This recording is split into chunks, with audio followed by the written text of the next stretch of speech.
Welcome to the second part of my conversation on Percival Everett's James with Sheri-Marie Harrison, Andrew Hoberek, Arin Keeble, and Matt Seybold. In this part, we discussed the role of emotion, the thrust of this particular retelling, and the historical background to the novel. If you haven't yet listened to the first part, I suggest you do that first. And if you're enjoying the conversation, please consider liking the video and subscribing to the channel.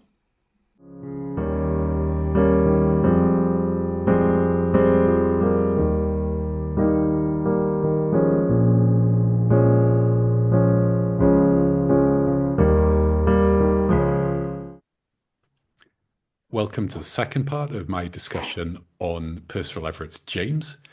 And if you haven't seen or listened to the first part, I do suggest you check that out first. But we'll continue with what's already been a very rich discussion. So, Andrew, a question for you to begin with. There are sections more in the later stages of the novel where James describes experiencing new emotions that he hasn't felt before. And in fact, that he hasn't allowed himself to feel before. So it's quite a powerful moment, I think. What's the novel saying about the relationship between emotions and language and indeed power? This is, I think, a question that goes to the heart of the novel. And, um, you know, I I want to say that it's kind of tied in with the engagement with 18th century philosophy as well. And that the moment that really kind of like grabs me in these terms, if I could just read a quick excerpt. Yeah, please do. Um, it's one of these moments where he's imagining himself in conversation with John Locke. Um, and he's talking about the Civil War, which rumor has now reached the characters of, um, but then talking with John Locke about the fact that there's a war on him specifically as a slave, and he says to Locke, "If I am in a war, then I have the right to fight back. That follows, doesn't it? I have a right, perhaps a duty, to kill my enemy." "Well, now," is Locke's reply. "My enemy is those who would kill me. Am I correct, John?" "Well, now." So a kind of very indeterminate answer from Locke, but I think an important one, um, in that a lot of the new emotions that he feels, as you sort of suggest, have to do with his anger and with his, in some ways, lack of emotion around violence. It's sort of phrased as his lack of emotion. And in some ways, I read this book as very much kind of thinking through this very charged issue of when and if violence is ever justified. Um, and I think this is part of the whole move. We had mentioned in the first part a bit about this book as a neo-slave narrative. And it's true, and Matt and Arin and I this is part of our discussion in New York, about the way in which the novel evokes that kind of history of the slave narrative, and these questions around justified violence, but also the way in which the kind of publication of the book marks a turning point in um, Everett's career, the same way that the publication of the Underground Railroad marked a turning point in Colson Whitehead's career, because, and this is something Howard Ramsby brought up in New York, the way that sort of the publication of the neo-slave narrative is the move to kind of like major canonical status for a contemporary Black author. Um, and so I think Everett knows this, and he is using it in to smuggle this kind of whole discussion about justified violence. So just very briefly, right? He knows that there's a kind of taste for this, and that one can discuss these kinds of questions in a historical frame in a way that is often foreclosed in contemporary discussions of the world. Um, and that in making it a conversation with John Locke, what he's doing there is he's saying, I am removing this from the historical frame of the novel. I am making this a philosophical question that we can discuss at any time in any place. Um, so partly then it's kind of narrow answer to your question, but I think the whole question of new emotions is part of this question in the novel.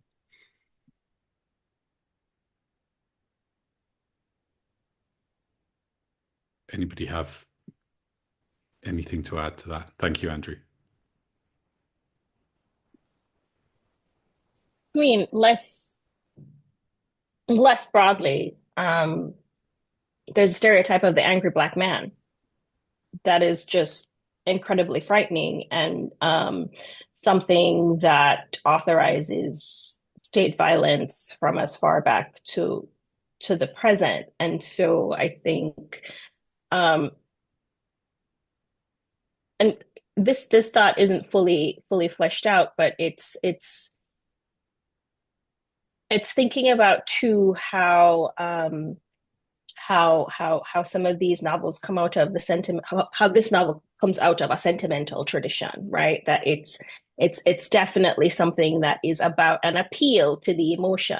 A narrative of the enslaved is often something that is meant to appeal in an emotional way in order to propel political change. And I mean, we haven't gotten very far away from that. Like it hasn't worked. Let's not talk about the ways that the emotional appeal hasn't gotten us as far as we really could get, right? But nonetheless, the appeal to emotion was really circumscribed inside of this particular narrative form. Like if it was a narrative of women in the Caribbean in particular, you couldn't demonstrate any kind of sexual activity, for example. Like that was not a thing. That was not you had to be virtuous, you had to be pure, you had to be deserving of the empathy that you would pull. And that's very different in the American context, because then the outrage about the sexual violation is the thing that pulled the emotion. But the enslaved subject is not often allowed to be emotional. It's not often allowed to express things like anger, and anger that is directed towards destruction. And so if you think about Frederick Douglass's anger when he fights the overseer, it's a very sort of personal interaction. It's I'm annoyed, I'm gonna hit you. But in James, it's different. Ivan wants us to not give spoilers, and so Yeah. it's very different. It's not personal in those ways, right? And so the emotion, it's not a thing that that is necessarily allowed. Like emotions are very much circumscribed in fictional narratives and in our present, in the ways that we move around the world, and we as in people of color. And so to show a character like Jim, who Jim is Huck's custodian through all kinds of rubbish in I can't get over that scene where they're like he's locked in the shed, and he and Huck and Tom Sawyer are making an adventure of like throwing snakes into the room and giving him spoons to dig out, and he's like the carefree sweet object of their play. And Everett does something completely different with this person. And Everett uses anger to do that. Well, I think that gets us to the okay, go on, Arin, and then we'll get to the retelling itself, as what's going on with it. No, I just wanted to add one little thing to those great comments on my page 267, which I've got this UK edition. James makes this really powerful statement. He says, "My anger fascinated me still. It was not a new emotion, but the range, the scope, the direction of it was entirely novel and unfamiliar." And to me, I mean, that connects back to the kind of structure and shape of this novel, which, like Twain's novel, is episodic, moves on and off the river with and against the current, takes in so much of the kind of the industry and mechanisms of and cultures of white supremacism and slavery, and finally finds expression in this kind of really powerful moment. And it's very close in the novel to the moment that you point to in your Cleveland Review of Books essay review, Matt, the fish moment as well, which is a kind of moment of catharsis in a different way, I think. But yeah, that passage came to my mind immediately when Sheri was speaking. Yeah, thanks for quoting that to illustrate, I think, really quite nicely that kind of progression in James. And I mean, Sheri-Marie, you just mentioned, obviously Everett is doing something very different here. So, clearly, retelling is a sort of tried and trusted method of, trying to reappropriate power narratively. One of the things a retelling asks us to do is rethink the earlier text. So that's the case, I suppose, generally. Can we sort of get to the core of this? What actually is James asking us to rethink when we look again at Huck? Is that question itself maybe too simple as well? I'm not sure, but let's start from there.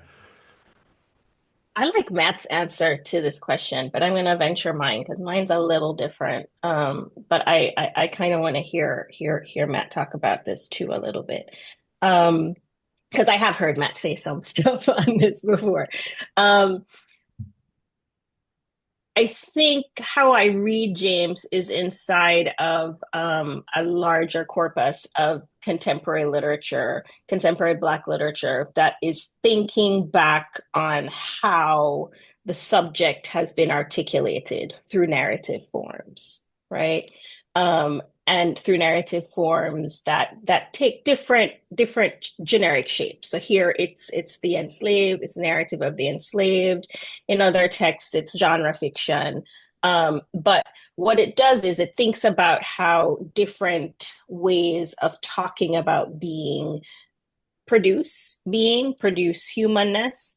And I think to the extent that The Adventures of Huckleberry Finn has given us an idea of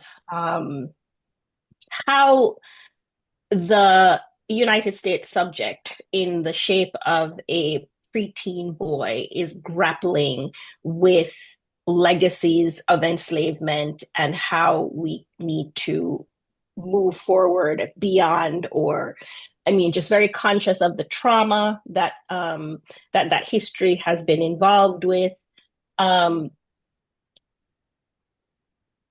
Characterizing that consciousness in terms of a naive child from this contemporary vantage point is very generous.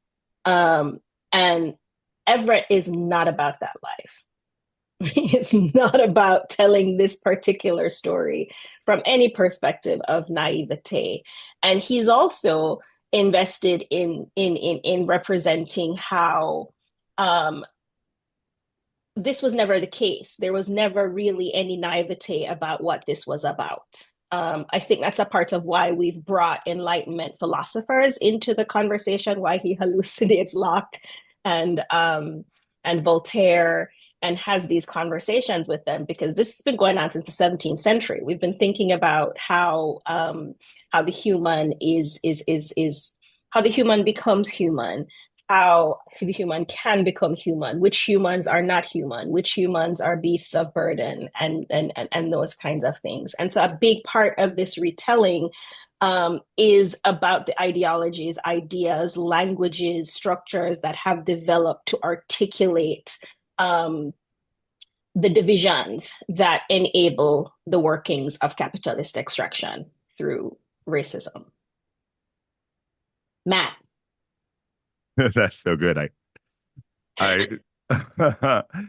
So the answer that Sheri and others have heard me give, and that's part of that Cleveland Review of Books piece, and which I still, stand by, is that I think one of the things Percival Everett has done is not so much to debunk or discredit anything about Adventures of Huckleberry Finn as to shred a century of criticism. And really, I don't even think it's necessarily fair to call it criticism, a century of nationalistic propaganda associated with this novel, that, particular to the novel and particularly how it's been deployed in classrooms, Jonathan Iraq calls hypercanonization, but which I've been charting in my own work as the Twain doctrine, that it goes far beyond classrooms. It goes into, cinema and journalism and popular culture and so on and so forth, right? That in ways that Twain himself could never have imagined, and which the novel itself does not really hold up to. This has been held up as the kind of moral epiphany of white America and an apologetics for enslavement, which then, frees us of the sin at our inception, right? That, and you can find this characterization of the novel all over 20th century pedagogy, 20th century culture, 20th century popular criticism about Mark Twain, so on and so forth, right? And I think one of the things that Everett's novel does is it reminds us, certainly by bringing people back to Adventures of Huckleberry Finn from this new perspective, demonstrates that that was utter bullshit. Right? And we should start looking at it. If we want to continue to canonize this novel, we need to look at it in a new way. And I really think that reading these two novels together, perhaps even canonizing these two novels together, does a great deal of benefit to both of them. So that's that's one answer. But coming out of the conversation I just heard, I'm also reminded, and this is going to seem like you all did a very good job of talking about the ending without talking about the ending. And I'm going to try. It's really hard to respond to what Andy brought up without talking about the ending, but I'm going to try in a different way. So this might seem like a tangent. I'll hopefully bring it back. But I was recently watching an FX miniseries, Clipped, and in that series, LeVar Burton plays himself. And he gives this incredible speech near the end of the series where he's, talking to another prominent Black man. And he describes how he has the chains that he wore in Roots hanging above his mantelpiece. And he's trying to self-analyze why he does that. And he says, he's had this long trajectory in American popular culture where, as a teenager, America met him as this rebellious, enslaved man.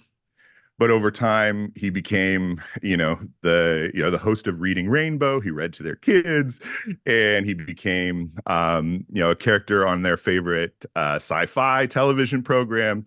He became safe, right?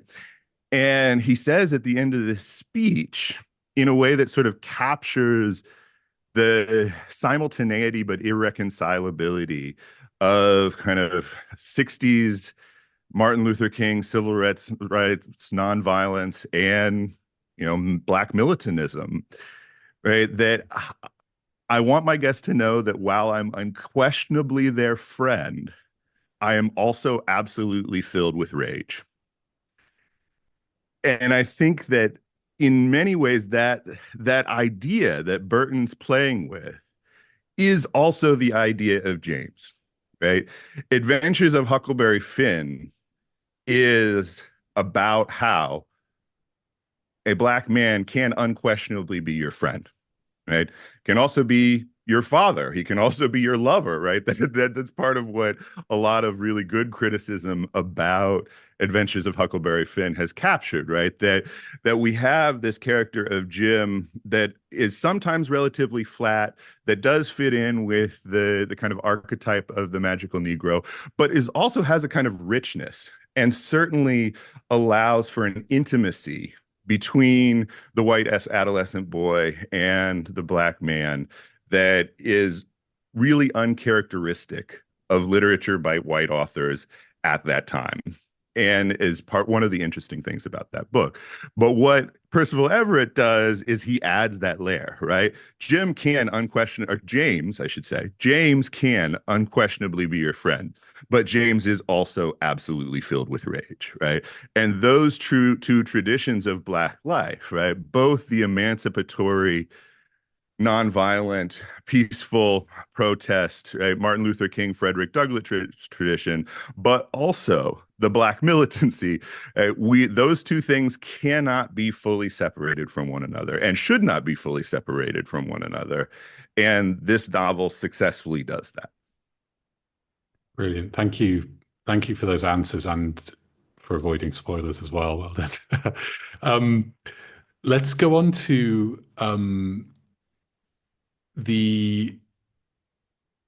another aspect, I suppose, of the retelling, which is that, many episodes in the novel James will be familiar to people who know Huckleberry Finn, but it does diverge at points as well. And one of the big changes that Everett makes is to the date, because we have the characters hearing news of the beginning of the Civil War. And in fact, James comes across Union soldiers marching south near the end of the novel. So, I mean, does this change make a big difference to how we read the novel? We might also bring in other changes he makes, to the structure of the original as well, where it diverges from the plot of Huck. So, this one for Andrew and Arin. Andrew, do you want to go first? Yeah, and I mean, I'll start by bouncing that a little bit off of the conversation that Matt raised about the hypercanonization. And so one of the key moments in that hypercanonization is there's a moment in Huckleberry Finn where Huck makes a moral choice on a river, and the famous line is, "All right, then I'll go to hell." And that in the hypercanonization narrative is seen, as the moment where America redeems itself, where it recovers its innocence, where it realizes that slavery is wrong, and that historically it's now marching toward the Civil War, where it will correct its previous mistakes and become, it will fulfill its promise. Um, and that's I think the nationalistic propagandistic reading. So crucially, there's a moment in this novel where James makes a moral choice on a river, and it doesn't work out in the same way. But I think it's sort of gesturing towards that. And so thinking about that, the way in which he makes the change in the date, I think, is related to also something that doesn't come up as much, which is the big change in geography that he makes. Whereas the novel itself gets down into Arkansas for the famous feud. Everett specifically sets that in Illinois, and in fact, the novel never gets away from Illinois. Never has another famous scene in Twain's novel where they sort of fall asleep and drift past Cairo. And so accidentally are unable to fulfill their plans. Always stay in this place where you are on a river that on one side is slave and one side is free. And I think that's important because James is constantly commenting on that in the book and saying it doesn't matter which side you're on, because on either side you're still enslaved. And in fact, that has to do with the date change too, which makes this novel past the point at which the fugitive slave law was enacted, which means that that's literally enshrined in law, that if you are an enslaved person, people are legally obligated to return you to the South. You can no longer find safe harbor in the North. But then also the way in which James also continually says the war is coming, but it doesn't matter for us. It's not for us. The idea that it's a war to free the slaves, which is, of course, the hypercanonization narrative, is just BS in his opinion.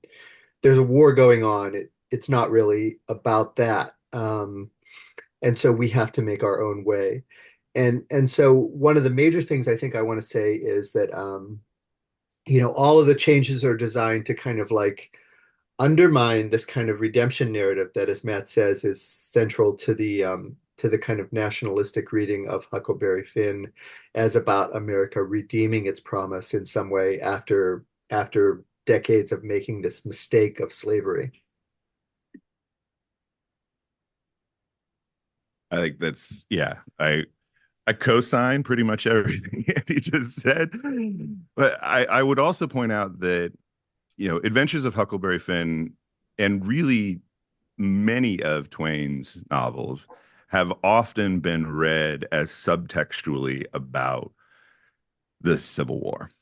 And that the Civil War is the kind of ghost in the machine of Mark Twain's fiction, which he almost never overtly refers to or talks about, but which is animating the conflicts within many of his novels.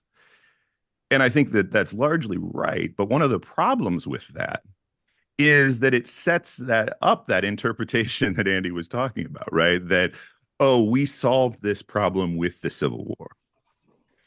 But when you look at Twain's biographical reasons for writing Adventures of Huckleberry Finn, he explicitly did not think the Civil War had solved that problem. Right? By the time he wrote Adventures of Huckleberry Finn, he had gone back to the South after the failure of Reconstruction, had gone back there specifically because Frederick Douglass had told him, right, it didn't work. Right? There is a kind of reemergence of something that's very much like enslavement in the form of sharecropping and the, ascendant Jim Crow law and so on and so forth. Like, that's the reason Twain goes back to the South for the first time since he left before the Civil War. And what does he do after he goes back? He writes Adventures of Huckleberry Finn. Right? So this is not him saying, well, look, we saved ourselves. Right? He does not think America has triumphed, right? Has realized its promise, has, cured the sins at its inception, right? But because he doesn't make that explicit, right? That narrative has been able to be, created around the book, primarily by people who don't read the book very carefully and don't expect others to. So one of the things Everett does is say, let's make sure that's on the surface. Right? We don't have to read the historical context. We don't have to read the ghost of the machine, right? It's right there. And I'm telling you, it didn't solve Black people's problems. And it wasn't about solving Black people's problems. Can I add something to that? Yeah, I mean, I think those are great points. And I think actually we could even think of the moving of the period forward to the beginning of the Civil War as ironic, because while it seems that this device kind of emphasizes the importance of this world historical event, Everett actually wants to kind of question the received notion of a kind of clean before and after of slavery, and particularly this idea that slavery simply ended after the Civil War. And that's why you get this kind of constant refrain in different episodes that Andy was talking about, that where James is kind of just, the war doesn't mean anything to me.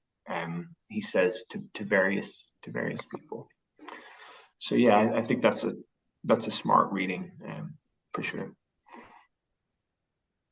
Brilliant. Thank you for those insights. Any last comments anybody's itching to make before we finish this section? I just wanted to give a shout out to Toni Morrison's Playing in the Dark. I think that gives a really good contextualization for thinking about how people took this particular thing up, and Huckleberry Finn, that is, and essentially misreads it, right? That there is an unconsciousness here, an unconsciousness about what role Blackness plays in the U.S. national imaginary. And Morrison is also just like all over Everett's work too, in thinking about this particular thing, this thing that inside of the U.S. national psyche has not necessarily been thought through, but just like haunts it in these Gothic ways. And like Matt says, Everett brings it all to the surface. It's not a boogeyman anymore. It's not something like just lurking in the background. Well, maybe it is a boogeyman by the end. But yeah, Morrison's Playing in the Dark here is an interesting sort of theoretical way to think about this transition in the retelling, about what Everett brings to the surface, from how we and a collective we readership across history have read The Adventures of Huckleberry Finn. Is it in, I can't remember whether it's in Playing in the Dark or her introduction to Adventures of Huckleberry Finn, the more recent 90s Oxford edition. But in one of those two places, Morrison describes Adventures of Huckleberry Finn as a simulation. And I think that's a really, I've always found that description of a novel to be very interesting and generative. And I think it would be an interesting and generative one to apply to James as well.